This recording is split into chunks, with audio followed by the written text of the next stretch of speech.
if I pass away and I'm up there at the pearly gates and I'm proven wrong, yes. I hope that I get to play some Price is Right games. I hope that they have like a huge Plinko board that I get to play with. I didn't watch TV, so I don't understand that reference. And this makes it so much better because you have no idea what I'm talking about. But everyone else understands what I'm talking about. Plinko, am I right?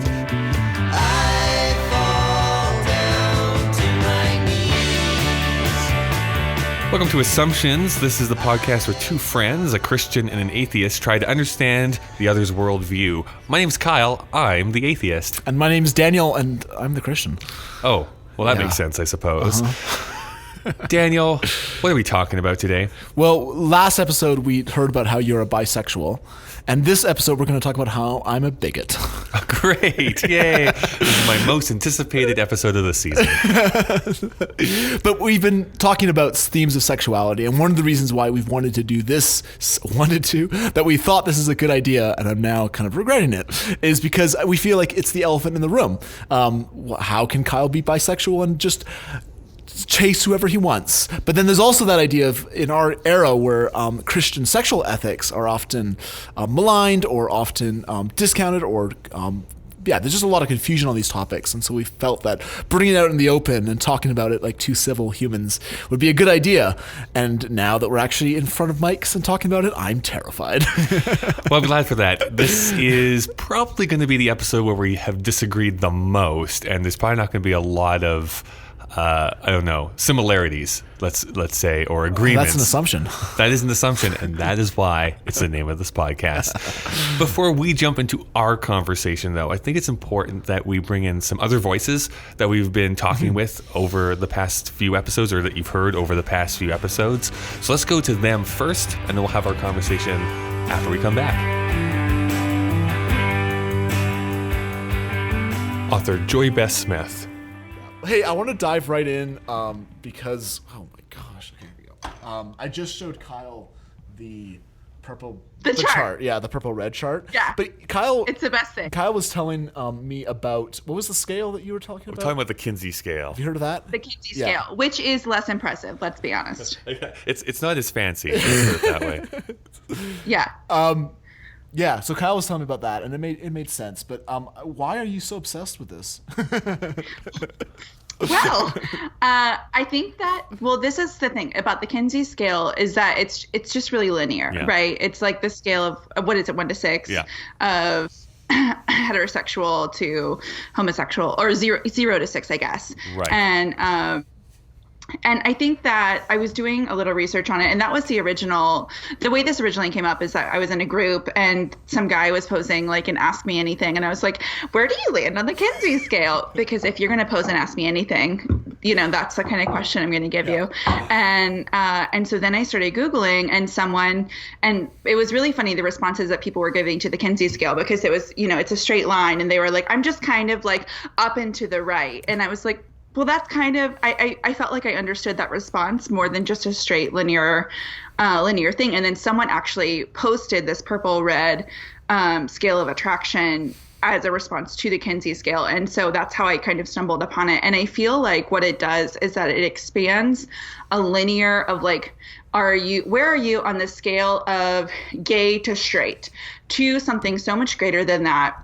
And that it explains things, and it allows for nuance in a discussion that hasn't actually been given nuance before. So everything from how serious your attraction is and like what kind of attraction you have, all the way to what types of people, or what types of people you're attracted to. So I think that like the gay straight discussion we've had for a while, but like the veracity of your attraction is something that is kind of new.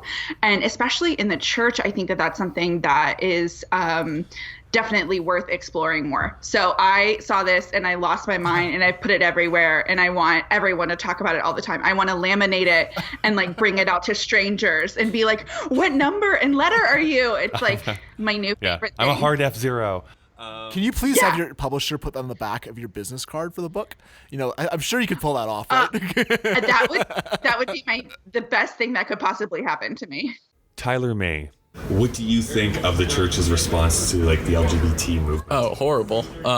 It's the church wrongly views the LGBT movement as an attack on the church, which it's not.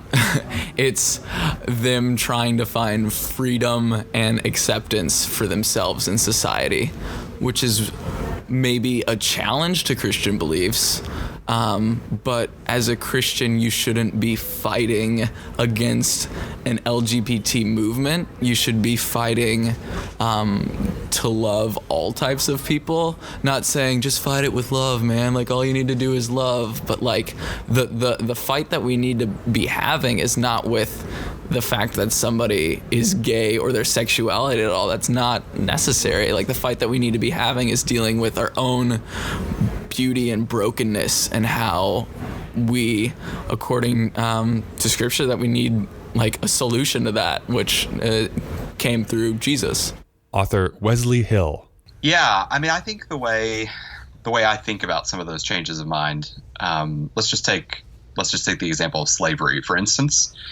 I think you could make a case that the widespread practice of slavery among Christians was actually disobedience to Scripture, and that what happened when the church kind of rediscovered itself and moved away from slavery, that wasn't so much changing its mind. That was like calling the church back to what it should have believed from the beginning.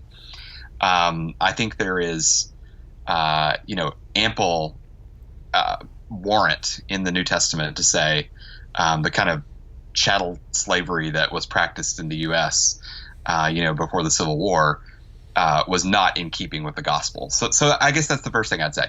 But on the issue of sexuality, I guess I come back to not just a handful of verses in the Bible that seem to suggest, this is the way our sex lives need to be carried out. I think it goes deeper than that. I think there's like a moral trajectory or logic to the way the Bible thinks about sex and marriage. And I think that's what keeps me on the quote unquote conservative side of this debate is I see a kind of consistency in the way, for example, Jesus, when he's asked about marriage, he doesn't just come up with a new doctrine of marriage. He like goes back to Genesis and he appeals to this kind of bedrock understanding that God gave us our being. So male and female is something that is given to us by a creator, and it's not something we just get to manufacture or determine the meaning of on our own. So I think it's those kind of considerations that kind of keep me where I am. Nick Taniguchi. I think being polyamorous, the big misconception that I want to address is that being polyamorous, at least in the current like culture of it, it means a lot of different things to a lot of different people. And I can only speak for myself, but what it means to me is that I feel like I have the capacity to love a lot of people, and my ideal relationship involves not like necessarily being with a lot of people, but at the very least acknowledging that I can have these feelings for a lot of people. How did you get to that realization? I tend to be, in my relationships, I tend to be very monogamous, but I've always wanted to talk to my partners about other people that I'm attracted to, and I wanted to hear about who they were attracted to. And in my very monogamous relationships, that came across as really weird to my partners. So that was confusing. One day I kind of had a crush on this girl, and I knocked on her door. I was dropping her off at home, and then I kind of took a leap and I went down the stairs, and then I ran back up the stairs again because I was like, screw it. I'm gonna do the thing. I knocked on her door and I was like, hey, I really like you. Do you want to go on a date? And then she was like, oh, I'm sorry. I'm kind of seeing someone. And I was like, oh. And then she was like, but like we're in an open relationship. I'm poly, so I could ask him about it. It was like, yay. And so I started seeing this girl over the summer, and she kind of showed me the ropes and taught me about this community and about polyamory and some of the terminology associated with it.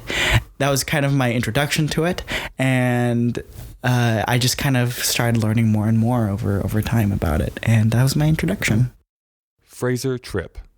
There is definitely catcalling on the street.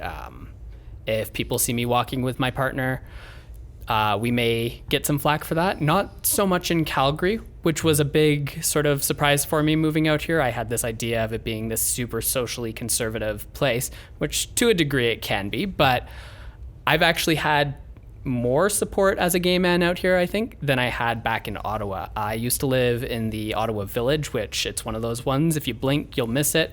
I lived right at the edge of it with 2 other gay men, and we basically joked all the time, we are the village. There was not a lot going on there.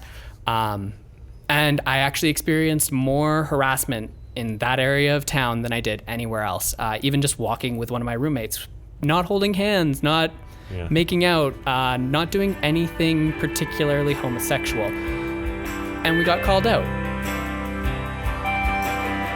Okay, well, those are some other voices. Those are some other points of view that we just heard. Daniel, where do you want to begin with this conversation? Well, let's map it out a little bit in terms of what we want to talk about. Great. Let's start with Jesus, the J-Man, as I call him. What I want to do in this conversation is, talk about the Bible's...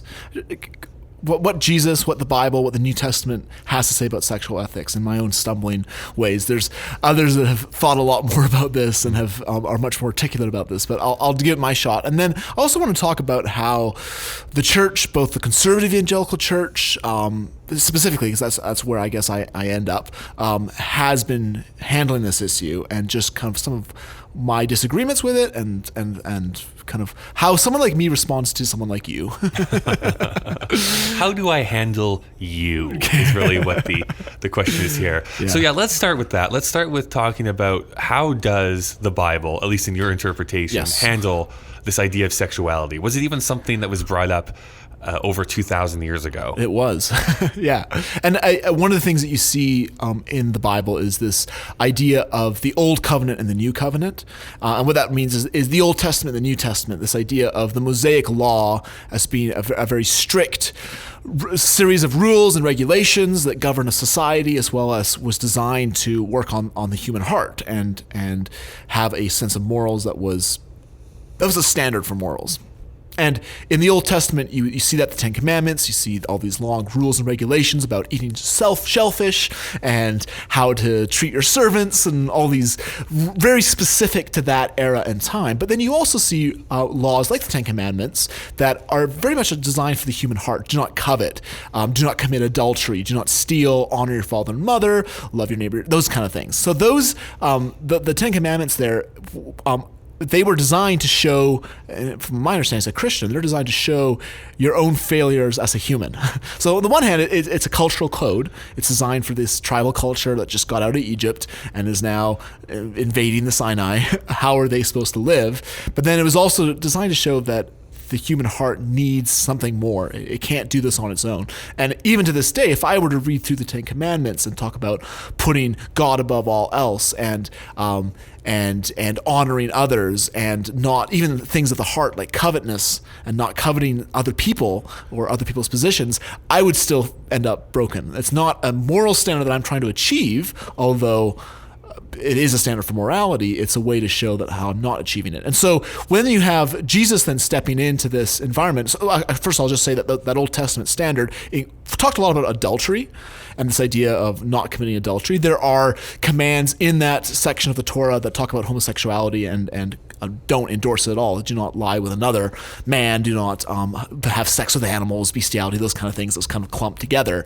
But a lot of those, well, let's go back to the New Testament. So when Jesus comes around... Actually, before we get to the New Testament, I do have a question about that, because I think that's somewhat where I have an opinion that I can express.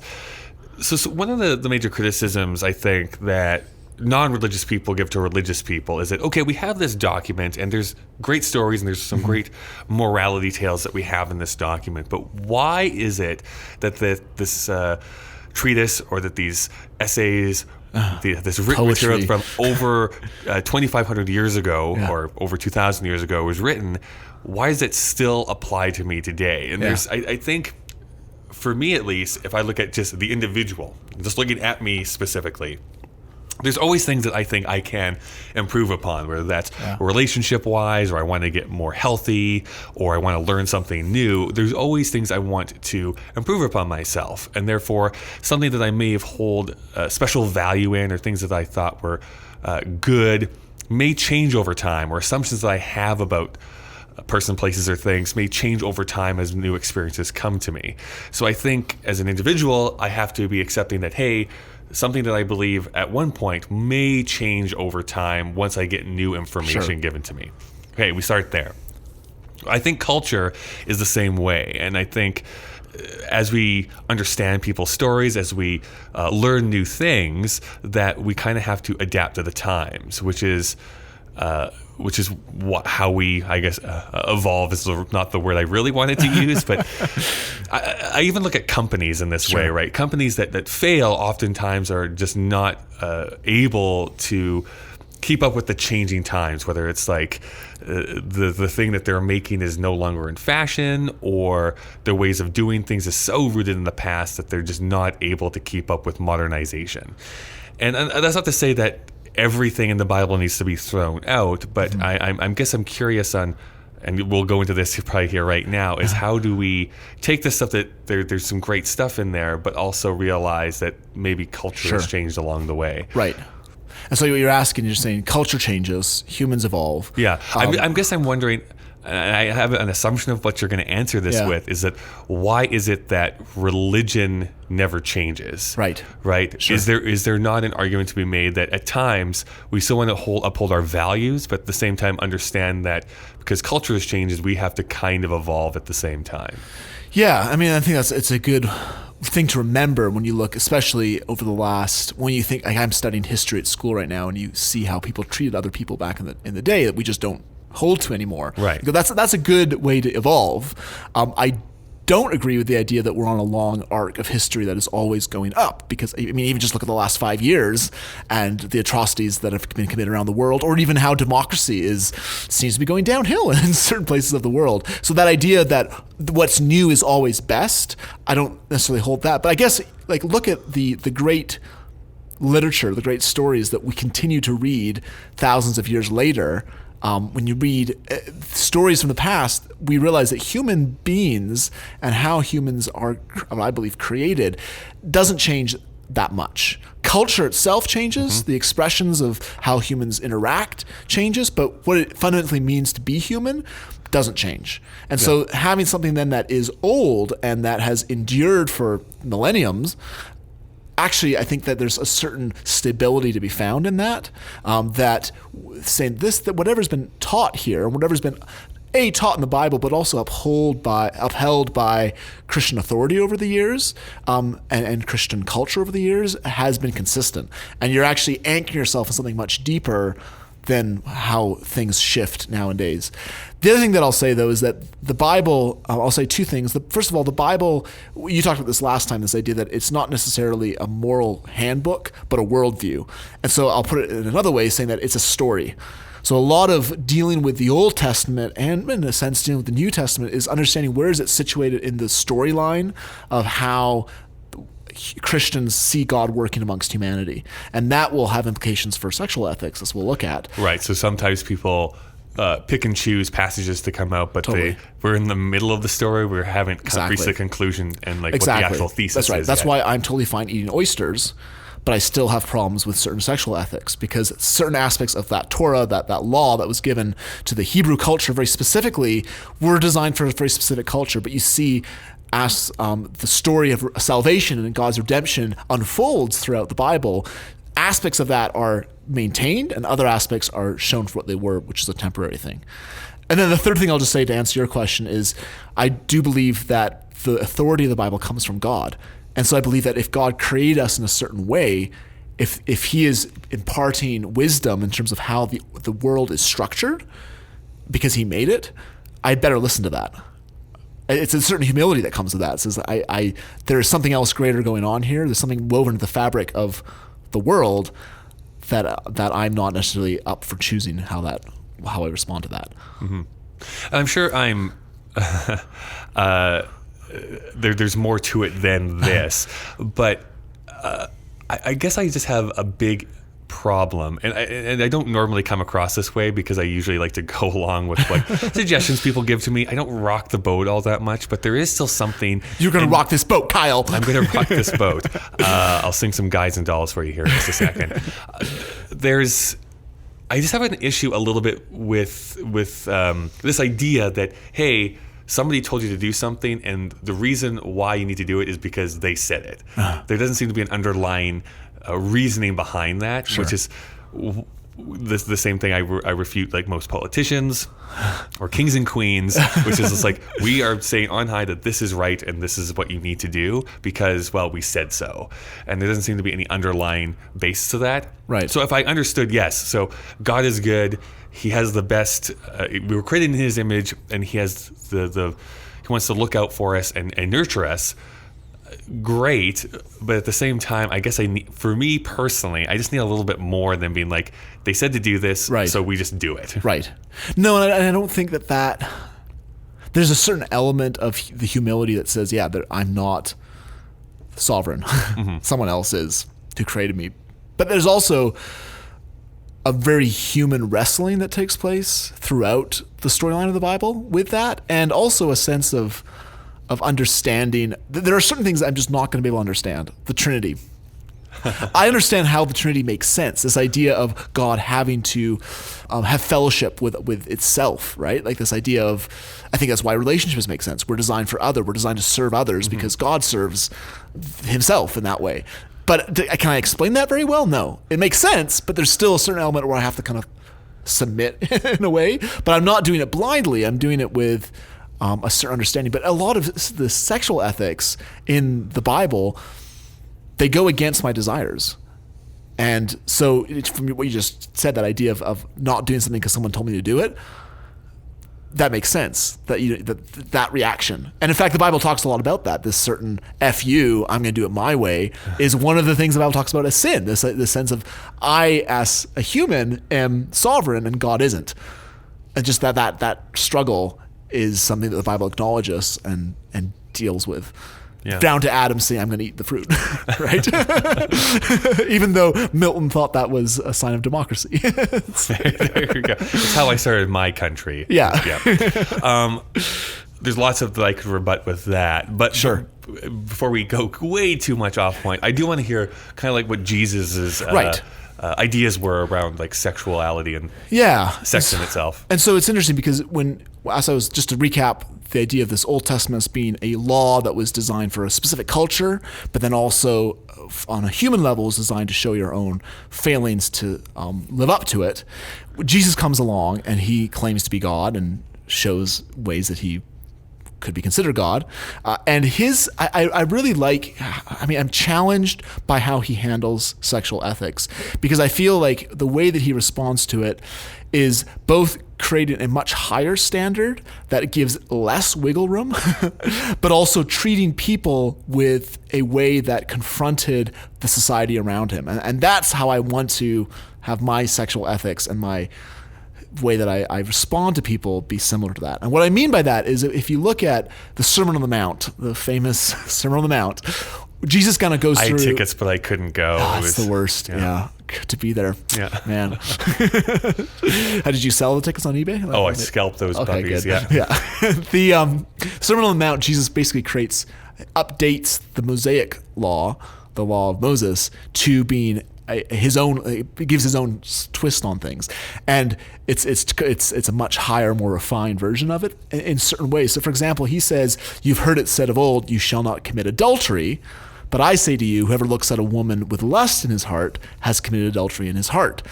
So what's Jesus doing there? He's saying, here's the standard for sexuality that we've had. It's pretty normal. You can you can have a marriage, just don't commit adultery, and we're good. You can look but don't touch. That's right. Yeah. Great song. And so along comes Jesus and says, well, actually, I'm going to go right to the heart. And I'm going to go, how does the heart behave? And if it is looking with desire and lustful desire, that itself is the root cause of adultery. So his sexual standard was much higher than the Old Testament standard. because it was much harder to, you were confronted by your own failings a lot more.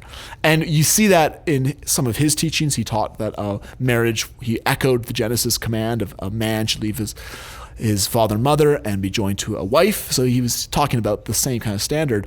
But then if you look at how he behaved to those who in that culture were the sexual outcasts. So you look at that Judaic culture where anything that was adultery was considered wrong, and here are these prostitutes that were existing within the culture, and society hated them. Especially the religious society, and Jesus calls them some of his best friends, and he eats with them, and he has meals with them. Now he's discipling them. He's not just saying go ahead. There's that lovely scene where the Pharisees, the religious teachers at the time, drag this woman who's caught in the act of adultery to Jesus, and they're about to stone her to death, which the Old Testament law said to do, and they said, well, Jesus, what should we do? And he bends down in the sand and starts writing and says, whoever hasn't sinned, go ahead and throw the first stone. And one by one the teachers have to leave because everyone has sinned. And then he says to the woman, after he's shown this kind of compassion on her and given this higher standard, he says, go and sin no more. So he's not saying it's a free reign, do whatever you want, but he also is treating them with a much more human and a much more personal level than they had before. And so in a certain way, I feel like we could talk more about how the New Testament talks about sexual ethics, and we'll talk about that. But just looking at that, so that, yeah, I can see that for adultery. Is there anything about same-sex relationships or anything like that Jesus? that Jesus mentions? Not directly, but he does quote the Old Testament a lot on it. And I quoted that passage of the man shall cling to the wife and become a picture of that. Mm-hmm. And he does talk about sexual immorality as being wrong, and quoting the Old Testament for that. So he doesn't totally abolish it. He's definitely saying that the sexual ethic aspect continues into it. The New Testament then has some more stuff to say about homosexuality. So your understanding, though, let's say that Jesus tomorrow decided, like, you know what, I haven't been to Earth for a while. I'm going to go and have a little bit of a road trip, and he comes down. He probably would not be super cool with, I guess, gay people marrying necessarily, or like deciding to like spend the rest of their lives together, but he would not condemn them. He would still share a meal with them and hopefully try and turn them to the right direction.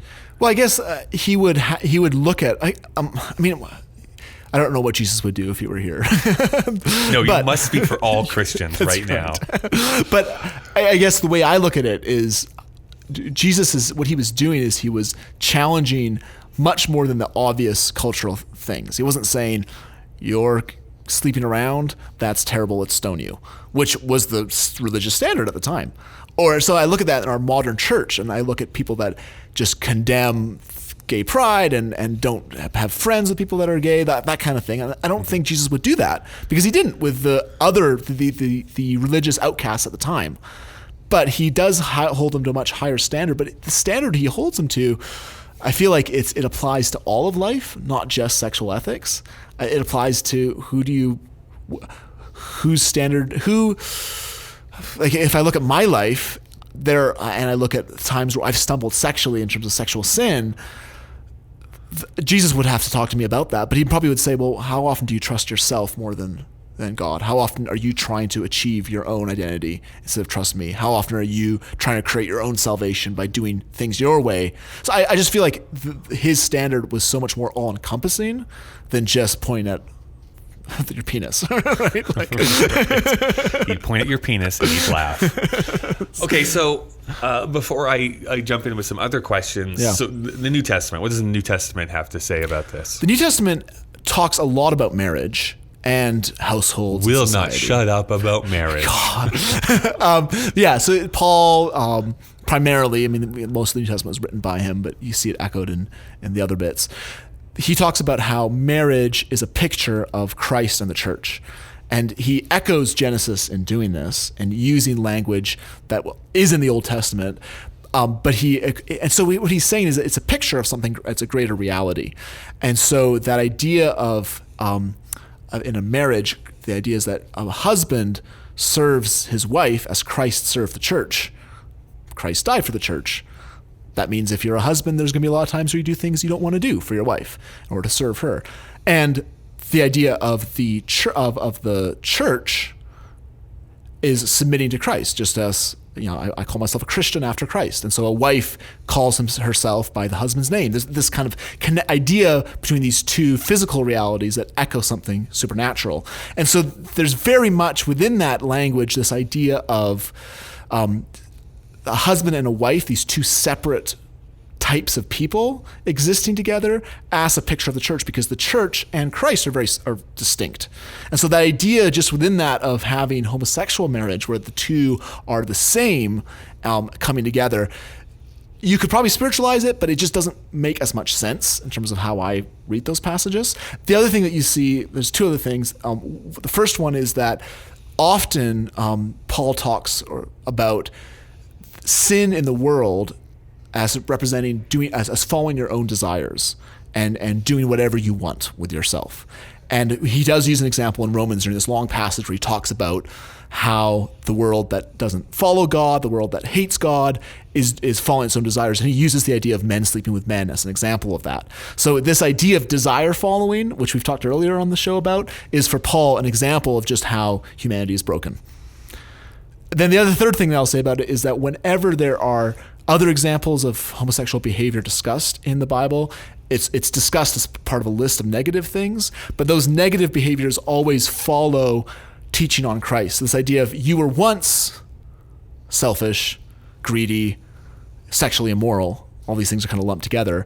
But now as a Christian, you are called to this new life and this new joy. So it's not so much, hey, he's writing a letter and says, hey, everyone, these are all the ways you shouldn't behave because of this. It's much more, this is this new beautiful thing that we're called to as Christians. Look at how Christ has come and saved us. Look at how we can follow him and love him and have our joy in him. Therefore, these old ways of behaving don't work anymore. So it's always within the context of something greater that is discussed. So how does the Bible specifically define desire following? Like, what does that specifically mean? It talks a lot about the desires of the heart. Okay. So this idea of going after what you want more above. Yeah. I guess how far does that go? Because isn't everything really desire following? Sure. Like, I want to go to bed now. I want to eat this meal. I want to date this person. I want to get this new job. Isn't that all desire following? Or is there like a litmus test? Or is there a bar that you have to reach before it's going into like the negative? Yeah, I mean, I think it's a good question. But even if you look at our society, we've talked about how in earlier episodes on this season where even when our society doesn't have strict moral rules anymore, there still are taboos. Mm-hmm. And you don't chase those desires, at least publicly, down those taboos. Mm-hmm. Maybe you do and you're Harvey Weinstein, but whatever. Well, yeah, okay. But that idea, right? And so if you look at the desires for yourself, Jesus' golden rule, I think is just a good way to do it. When are you serving God? When are you serving others? Versus when you're saying, I'll do it my way to God and I'll do it my way and ignoring other people. But then, so that's the thrust of the moral argument. But then the idea is that it is specified quite a bit. I just feel like, from my point of view, that's a lot of rationalization, meaning like, oh, I'm doing this because I'm following God, but are you really, or are you just really just following what you want to do and are saying that God would want you to do that as well? Yeah. I just don't know how you figure out which is which. I have such a hard time figuring like, is this really what I want, or is this what God wants? Or is I'm trying to rationalize that this is what God wants, even though it's really just what I want.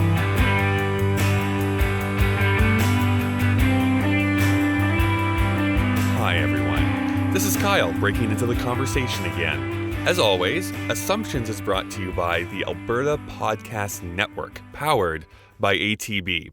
If you haven't gone to the Alberta Podcast Network's website, you have to. There are so many great shows to browse through. Shows like A Branded World, Bollywood is for Lovers, Desktop, Modern Manhood, and our newest show, the Bothy Storytelling Podcast.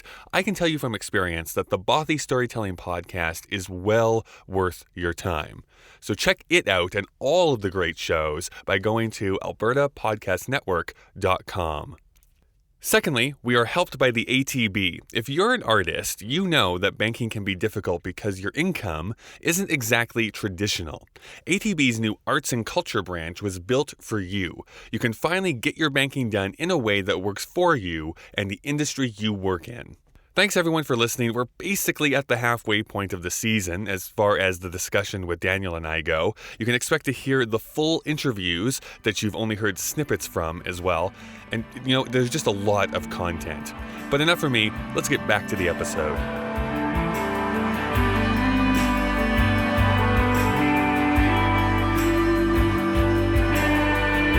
One of the things that you see in the Bible that's talked about the relationship a Christian has with others and with Christ is that your source of desires have changed as a Christian, where you're now, it's not so much of a rule book of I'm not going to be greedy, I'm going to be giving. Mm-hmm. It's much more of that old way of doing things doesn't feel right anymore. It's not the right thing anymore. I'm going to go this way. And I think also when you look at least in my life, when I'm in a gray area of morality in my life, it's usually pretty obvious to me. Like, I was rude to my family. I wanted to do my own thing this evening instead of help around the house. Like, whatever that looks like, the selfishness is always obvious. It's not so much dictated by a specific rule. It's just I know when I'm following my desires and when I'm going after my own thing. Sometimes I have to be confronted in that. It's harder to see it, but most of the time, like, I know when I'm doing my own thing. And I've definitely come across that in my own life as well, meaning, I didn't really start to understand it until I did a lot more of like, what's the right term? Studying the Bible? Yeah, studying the Bible. No, a reflection. Okay. I didn't really start to notice it until I started reflecting on things, whether that's journaling or just thinking about like the day that I just had. It was like, okay, so how could I improve this interaction that I had maybe at work, or could I improve my business in this way? And it's just all a kind of a thought experiment to be like, am I stuck in a rut, or how can I break out of these kind of spirals that I kind of sometimes find myself in? So I think it's in many ways the same thing, just coming at it from a different angle, in a way at least. A different authority, certainly. Yeah, different authority. Yeah, right? That's for sure. Like, I'm using myself as the authority instead of like a higher power. And I keep coming back to the same statement, and something I already said in this episode is like just giving over everything to an external force. And I understand, like, this is the creator, like he is the one who made me in his image. I will eventually see him again, and that's probably very powerful and meaningful. And to me, all I can think of is like, but if someone in my real life was doing this exact same thing, I'd have a lot of questions. What do you know mean? what I mean? Like, even if it was my own father being like, okay, you have to do it this way. In our family, you must do it in these specific ways because in our family, we do it this way. And this is what we consider moral in this family and what we could consider immoral in this family. Just by stating that, and just because that family has done it for 1,000 years up to that point, I just don't think that necessarily says it's right. Because I agree with you. I don't think everything that's new is necessarily good. Mm-hmm. I don't think every innovation or every technological change is like, yeah, we're pushing society in the right direction. We've seen that with social media specifically, which is like there's a lot of good, but also a lot of bad that has wrought on society. And at the same time, it's not like we continue to use, say, like abacuses because we found a better way to do math. Thank we God. have computers that can do that instead of 1,000 chimpanzees doing this in their off time. So I guess that there's like this weird middle ground that I'm inside of. Yeah, and I mean, you go back to the idea of the relationship with a father dictating rules. I mean, maybe when you were a very young child, those rules felt, I mean, let's say your father, but fathers are imperfect, right? Sure. And as a young kid, absolutely. It's like, oh, do we just do it this way? Right. But as you grow up, it's like, well, why do we do it this way? Right. But in the sense where, like, if you're in a trusting relationship with someone much more powerful and wiser than you, like a child with a father, there are times where as a kid, you rebel against your parents. But if it's a healthy relationship, you do it out of love. And you realize that your father is creating these rules that may seem harsh on the outside for very good reasons.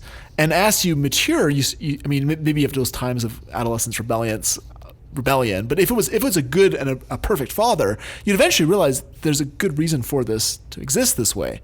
And he's not doing it out of arbitrary reasons, but because he loves me and he's caring for me by doing this. And I think that's the language that the New Testament uses in terms of obeying God is out of this sense of, not out of duty or out of sovereignty kind of thing, but much more out of, you're the creator who loves me so deeply that you sent your son to die for me. And because the Spirit of Christ is working in my heart and changing my desires, I'm realizing that you're drawing me more and more towards the good, towards the true, towards the beautiful in my life. And the things that conflict with that are these things that are actually, if I look at my life, they're honestly the things that hurt me the most. Like, if you look at lust as an example of that, lust leads to sexual sin. It leads to affairs. It leads to assault. It leads to a lot of things.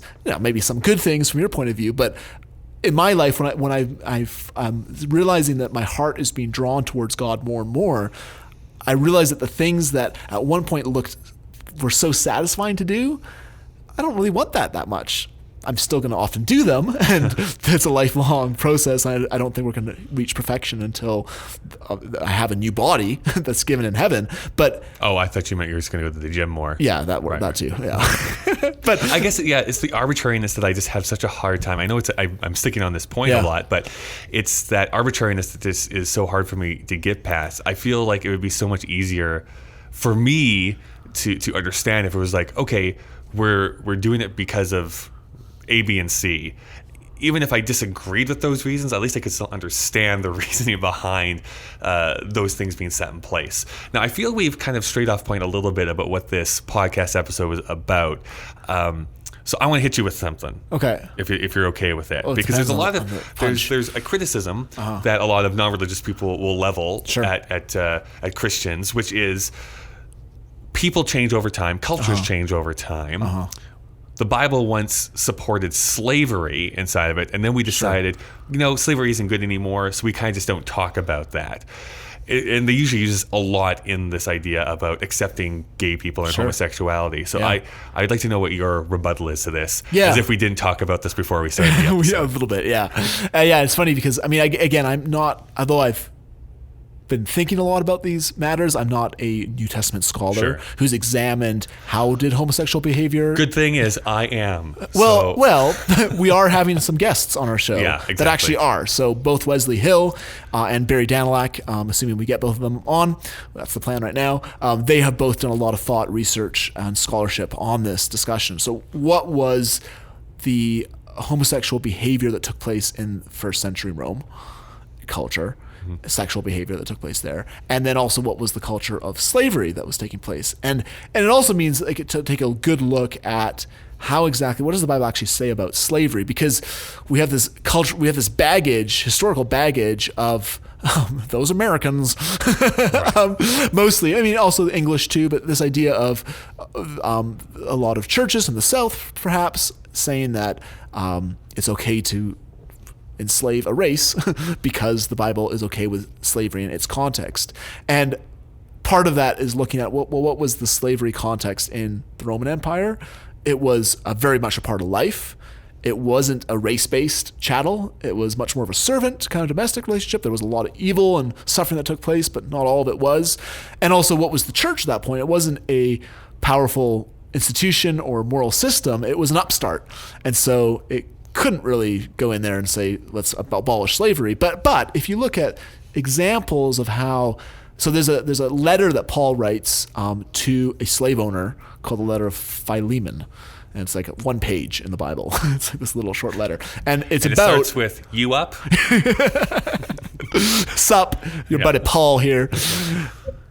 But the letter talks about, it's written to a slave owner, and the owner is Philemon, his slave is Omniscius, if I'm pronouncing that right, and Omniscius has escaped from this slave owner, who's a Christian, and comes to Paul and becomes a Christian under Paul. And so Paul sends the slave back to his owner, which sounds kind of weird, but he says, listen, your slave is now a brother in the Lord in you. He's returning out of his own will. I'm sending him back to you. He's now a Christian. Treat him as a brother rather than as someone that you're abusing. So all that to say is, I think the principles around slavery that the New Testament talks about, it radically overturns the cultural understanding at the time. And so when you look at then how the cultures have changed over time when it comes to slavery, and you look at even how abolitionists treated that, they use the Bible and this idea of this person is made in the image of God, and this person has a soul, and to treat him this way is to dishonor him and to dishonor God by doing that. So all that to say, I think the idea about slavery in the Bible is more complex than just that cultural narrative that you were talking about before. Sure.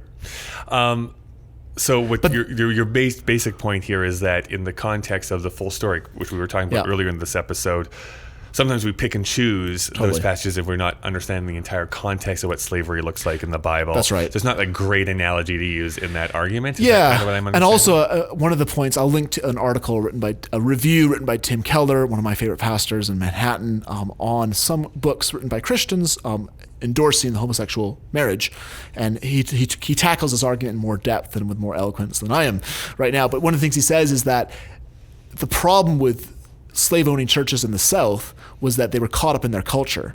And the culture down there was, yes, own slaves and abuse them. And so they just read that in.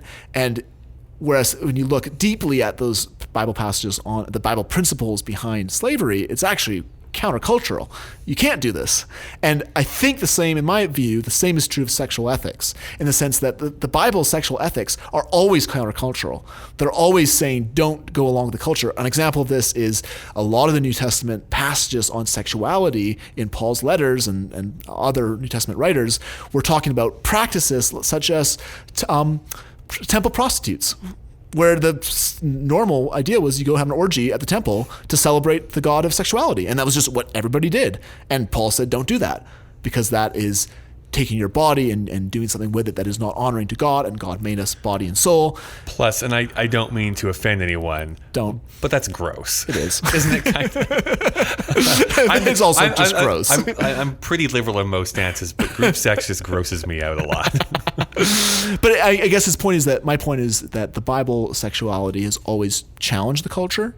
And so to have the same be true today makes sense. And I think often what Tim Keller's point in that review was that perhaps the churches that are endorsing homosexual marriage are more influenced by culture than they are by the actual text itself. And they're going along with it because culture it's easier to go along with it. I wish that the Bible's sexual ethics sometimes were more lenient on these things, because I love my friends and I want to celebrate my friends, but it isn't. And my standard is to that. And something that's greater going on, a greater mystery going on than just what the culture is saying. Got it. Yeah. By the way, I just said that group sex is gross, but that's mostly because I'm so anxious of disappointing one person. Why would I want to disappoint 12?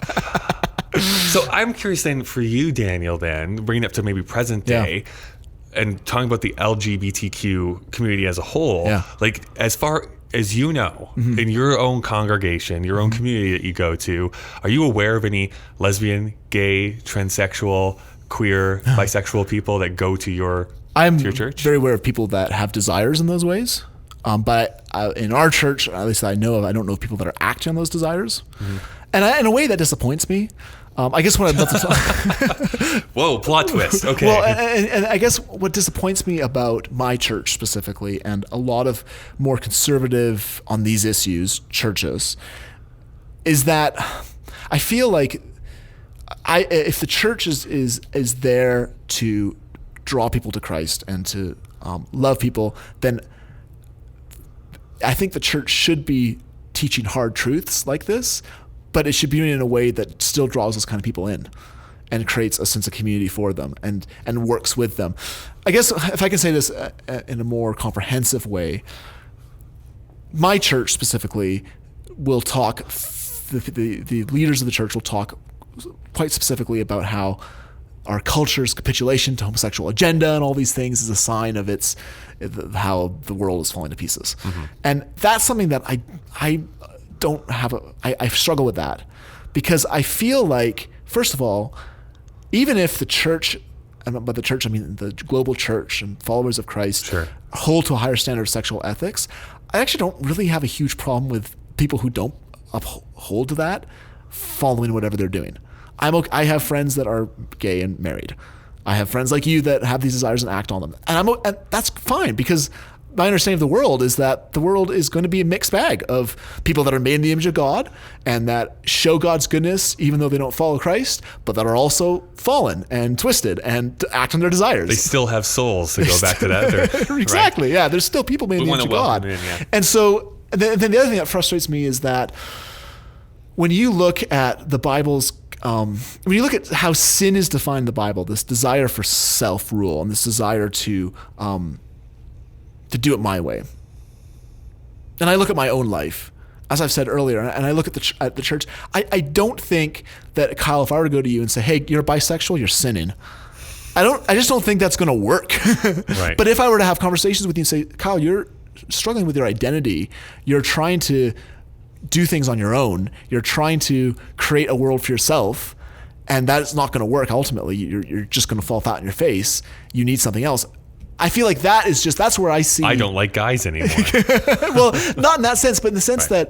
that what if you read something like Wesley Hill's book on struggling with his desires as someone who's gay and reconciling them, there's something greater going on when the Spirit works on you that works on those desires and has you work on them, as Wesley will share. Is attacking gays and attacking that obvious sexual sin, whatever you want to call that, the best way to do that? It's not. And I also think that the church is obviously so broken when it comes to sexual desires. Like, look at the amount of divorce in the church. Look at the amount of sexual abuse that goes on in the church. Yeah. Are you really like clean up your own house before attacking all that? And so I just think that churches should uphold a high standard of sexuality because that's what Jesus teaches and that's what the storyline of the Bible is all about. But I don't know if that should be our primary goal when it comes to culture. Yeah, I think this is where you and I are going to agree the most, which is that the church is broken. That the church is broken, yes. So I don't think they have as much of a moral authority in present day as they may have once had. But more than that, the older I get, it's just like, why just stay in your own lane a little bit? It's like, just keep your nose out of other people's business. As long as someone is not actively hurting me, as long as someone is not actively trying to make it, like, say, illegal or trying to force me to do something that I really don't want to do, then I really don't care what it is that you do in the privacy of your own household. Meaning like this, I both think that it would be wrong, and I'd fight very hard if, say, Canada or the US was trying to implement it to make gay marriage illegal, because I don't think that specifically is harming anyone. No one is forcing you to become gay married yourself. On the flip side of that, I also don't agree with people forcing churches to marry gay people if they don't want to do it. Right. A, I don't want to go and get married in a place that doesn't want me to be there. And B, I just think it's the wrong place then in that case. If both parties are really not comfortable with that, there's many other options to legally become married in our society nowadays where you don't have to have a church involved. So I guess that's where I am at, like, meaning I don't necessarily want my views to be imposed on you, just in the same way I don't want your views to necessarily be imposed on me. I think these conversations are beneficial because I think that our previous conceptions and assumptions of other people can change over time. I think that for a lot of my late 20s, I really felt that I understood the church's position on everything and what every Christian would think about every given topic. And I think you're proving me wrong in a lot of areas on that, where I don't think it's necessarily bad for you to look at gay people or anyone else in the LGBTQ spectrum and be like, hey, let's be friends. Let's enjoy each other's company. That still doesn't mean that I have to agree necessarily with your lifestyle, but it also doesn't mean that I have to shun you. And I agree with what you're saying in terms of some of that, because I do think that the Bible is still going to hold you morally accountable. Sure. No matter, and so the idea of go off and do your own thing, well, I don't even think that works as a society, because what happens when there's damage that's being done that you don't know about? Like, it's more complex than just go in your own home and do your own thing. Like, that's, I'm reducing that a little bit from what I. And I do think that the Bible is always going to confront sin in people's lives, and I believe all of us are sinners, so all of us are going to be confronted in very painful ways. And that's, if the church isn't doing that, if the church isn't challenging culture, I want to double check and see if that church is actually teaching the Bible, because the Bible always does challenge culture, because it challenges the human heart, and the human heart makes culture. So that's why I just think that it's not to say that I don't think the church should hold people to a high moral standard and realize, and through doing that, not saying live this certain way and you'll be okay, but saying, look, we're broken. We need restoration. We can't do this by ourselves. We need Jesus. Right. I just don't know if the most obvious way to do that now in our culture is attacking homosexuality, because most people have made up their minds on it anyways, and there are other areas of human hearts that are It's more also, fickle. I mean, it's pat, I know, but I mean, what I absolutely agree with is that being forceful like that and talking down and condemning people is just not going to bring them over to your side. It's never worked in all of human history. I think being open and being accommodating and opening your heart to people is really what's going to change hearts and minds. Well, it over comes time. down to what we've been doing, not that we're perfect. We are the best, is what we're trying to say. But hearing your story, Kyle, and getting to know you as a person has shown me the image of God within you, and shown you as what the good things about life in you. Now, as I get to know you, I realize there are things in your life that I disagree with, and I think God disagrees with. Mostly my fashion sense. But Yeah, precisely. But I feel like the other thing the church hasn't done a good job of, or has done too much of, on the other flip side, is understanding the pain and the loneliness and the sense of confusion. And I mean, in your story, it comes down to abuse and some of it, right? Mm-hmm. And are we actually creating a space where we can have those discussions? Probably not, or not very well. You know, you mentioned that we're all going to be confronted with sin at the end of our lives anyways. Do you think if I pass away and I'm up there at the pearly gates and I'm proven wrong,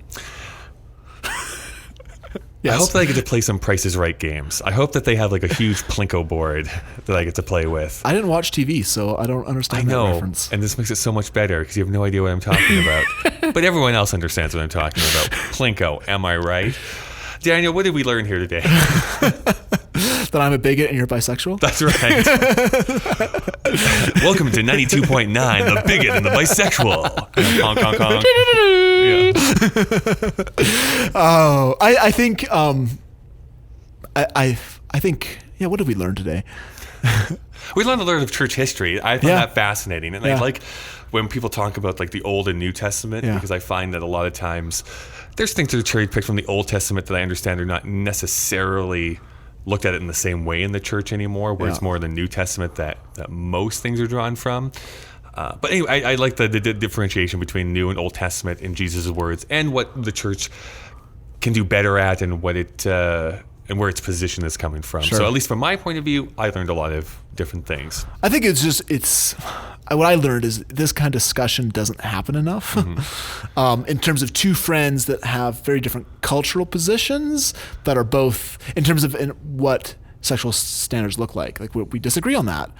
But having this discussion of, well, Daniel, how do you explain these questions about slavery? Mm-hmm. How do you explain what your Bible says about these things to someone who has a cultural understanding but doesn't read the Bible, right? That's a lot harder than even a tricky topic like this seems it is. Mm-hmm. It's a challenge to have that discussion, but we should be having that discussion. Yeah, and having it more. I mean, it's putting it into like a secular example too. I mean, I may have friends who are either dating people or making business decisions that I might not 100% agree with. None of these are illegal or like usually damaging. how their business card looks. Yeah, exactly. It's the logo design that I just don't get behind. It's like, what is going on with this?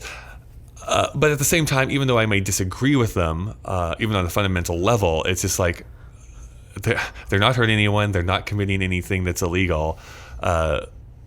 I might very strongly disagree with it, but it doesn't mean that I'm rejecting them out of my life at the same point. And I think that that's what the beauty of these types of conversations are, is that we may disagree pretty fundamentally on this topic, but it doesn't mean that I have to choke you out with this microphone cord.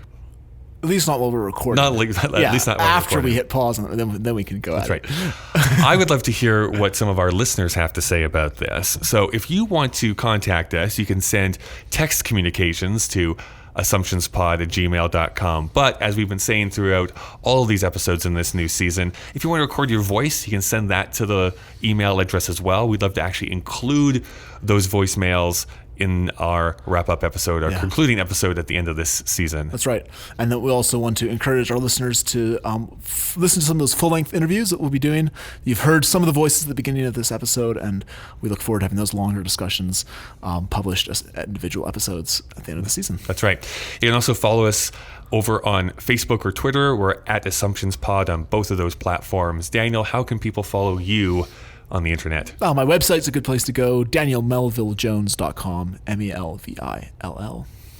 Great. What about you? I am www.thekylemarshall.com to see all the other projects that I work on, but also you can follow me the best on Twitter, where I'm at the Kyle Marshall with 2 L's in Marshall. And we've been really appreciating all the great reviews we've been getting on our iTunes, Apple Podcasts. If this episode has made you so angry that you are putting down 1-star reviews, hey, at least you're telling us. Exactly. Yeah. Well, thank you, Kyle, for this discussion. Let thee who is without a 1-star review That's right. on iTunes cast the first 1-star review on iTunes. There you go. I like that. Kyle, thank you for having this discussion with me. Thank you for sharing your story on the last episode. I'm glad that we're doing this, and I hope it encourages more people to have this discussion. Yeah. We'll see each other again in a couple weeks. Bye. You've made it to the end of another episode of Assumptions. Thank you so much for listening. Assumptions is produced by Kyle Marshall and Daniel Melville Jones. This episode was edited by Josh Boak. Artwork by the always great Chris Taniguchi. All the music in this episode is from the band The Parson Redheads. You can check out their music anywhere digital music is available. We really do have to give a big thank you to all of the contributors that you heard at the beginning of this episode. Full credits will be given in a later podcast. Thanks for listening to these credits. We'll continue this conversation in a couple of weeks.